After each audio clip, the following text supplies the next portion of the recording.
Shalom, shalom, shalom. Bienvenue sur cette chaîne, dans notre matinale avec Jésus-Christ. J'espère que vous allez bien. Et je suis ravie, moi, de vous retrouver ce matin sur la chaîne Méline René TV, dont j'avance avec Jésus-Christ. Toi qui n'es pas encore abonné à la chaîne, je t'invite à t'abonner et aussi à activer la cloche de notification afin de recevoir les vidéos. De quoi allons-nous parler ce matin? Ce matin, la parole que nous allons méditer se trouve dans Daniel 2 à partir du verset 21 jusqu'au verset 22.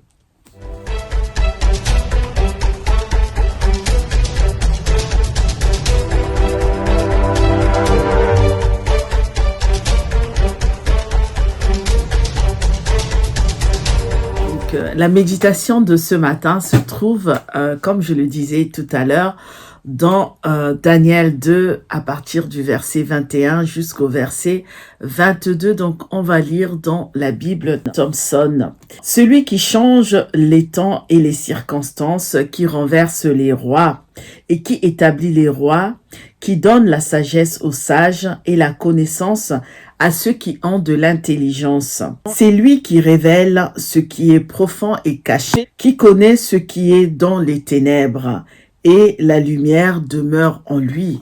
Amen. Nous allons prendre la Bible, la femme à son honneur.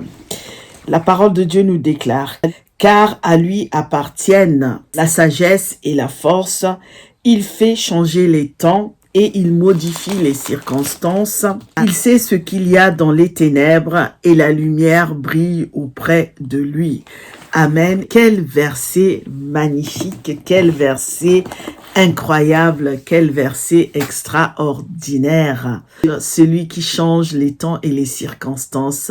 Je suis certaine que chacun de vous a eu à un moment donné envie de changer les temps, envie de changer son passé, envie de changer son avenir, de pouvoir régler son avenir.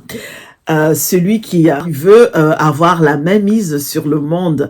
Beaucoup ont essayé, mais il y en a un seul qui a la possibilité de changer les temps et les circonstances. Et lorsque nous prenons dans la Bible la femme à son honneur, on nous dit qu'il modifie les circonstances. Amen. C'est le rêve de chacun de nous, je suppose. Ça doit être souvent aussi le rêve des scientifiques, des astronautes, de tout ce monde-là. Ah là là, nombreux sont ceux qui veulent revenir en arrière, ceux qui veulent changer leur passé, ceux qui veulent modifier ce qu'ils ont fait à un certain moment parce qu'ils se rendent compte qu'ils se sont trompés. Malheureusement, c'est difficile de revenir en arrière. Il y a ceux qui veulent aussi changer leur futur en voulant que le futur soit modifié par leurs mains, mais toujours est-il que on veut toujours que le futur soit meilleur, mais on ne sait jamais ce qui va se passer demain. Aujourd'hui même, nous sommes réveillés ce matin, personne ne sait comment va se passer la journée, mais Dieu, lui, il sait comment va se passer la journée de chacun de nous. Alors, voilà, donc aujourd'hui, c'est la parole que nous allons méditer. Lorsque nous lisons cette parole, on se retrouve face aux trois attributs de Dieu. On nous dit que Dieu est omnipotent. Omnipotent, il peut tout. On nous dit aussi qu'il est omniscient, donc il sait tout. Et aussi, il est omniprésent, donc il est partout. Ce sont les attributs de notre Dieu. Alléluia.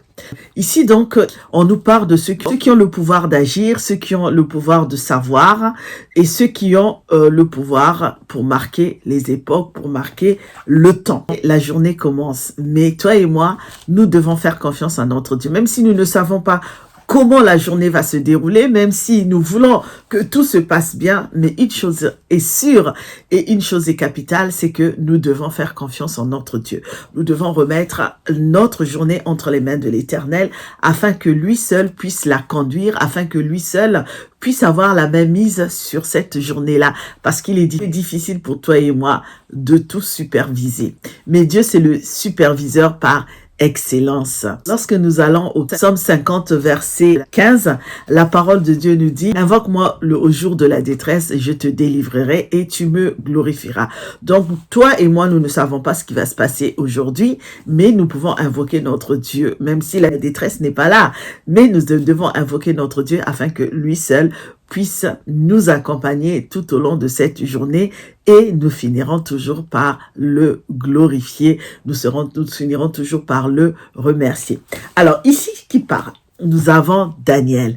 Daniel et ses amis qui ont été déportés et qui se retrouvent à Babylone, loin de leur famille, loin de leur pays, loin de ceux qui leur sont chers.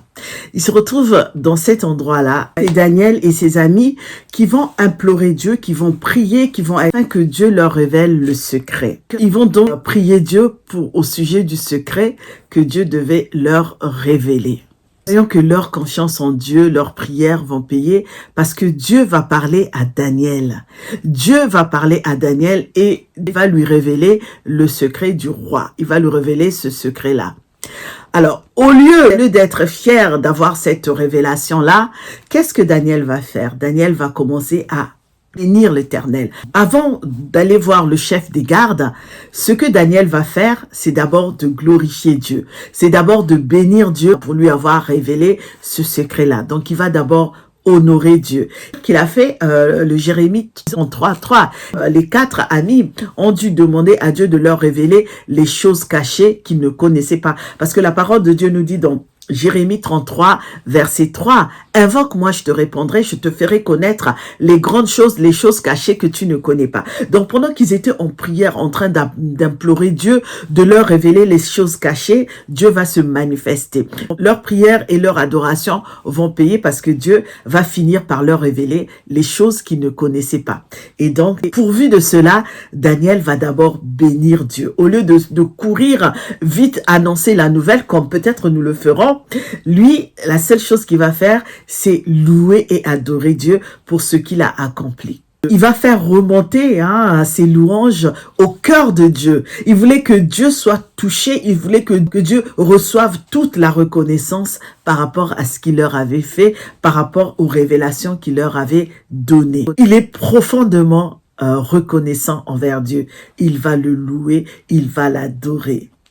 Il voulait que toute la gloire revienne à l'auteur de cette révélation-là, qui n'est autre que Dieu. Cela devrait nous rappeler la scène de Joseph face à l'interprétation du songe du Pharaon. Au verset 19, la parole de Dieu, donc toujours en Daniel 2, au verset 19, la parole de Dieu déclare « Alors le mystère fut révélé à Daniel dans une vision pendant la nuit. Alors Daniel bénit le Dieu du ciel. » Alléluia. Donc il va bénir le Dieu du ciel. Il va bénir Dieu. Il va donc exprimer, il va donc manifester sa reconnaissance au verset que nous avons lu, jusqu'au même au verset 23 où il reconnaît que le Dieu qu'il est en train de louer, c'est le Dieu de ses pères. Je lis la parole de Dieu.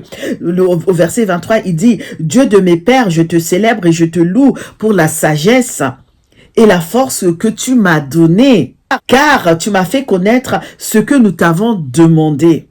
Et tu nous as fait connaître l'affaire du roi. » Alléluia. Donc, il bénit d'abord Dieu avant d'aller voir le chef de garde et de lui dire, voilà, nous avons la révélation. Ce qu'il fait d'abord, c'est bénir Dieu, être reconnaissant envers Dieu, celui qui lui a révélé les choses cachées qu'il ne connaissait pas. Il va bénir Dieu avec une louange éternelle. Il reconnaîtra que la sagesse et la puissance de son Dieu ne se trouvent nulle part ailleurs. On ne peut pas aller chercher la sagesse et la puissance de Dieu ailleurs. Elle ne se trouve que dans la souveraineté de Dieu. Au verset 21, il reconnaît la souveraineté universelle de Dieu lorsqu'il déclare « Celui qui change les temps et les circonstances, qui renverse les rois et qui établit les rois, qui donne la sagesse aux sages. » Et la connaissance à ceux qui ont de l'intelligence. Ici, on voit un Daniel qui dit que Dieu donne la sagesse aux sages et la science à ceux qui sont intelligents. C'est-à-dire, ceux qui ont la sagesse auront encore plus de sagesse. Alléluia. Ceux qui ont la sagesse rechercheront encore plus la sagesse.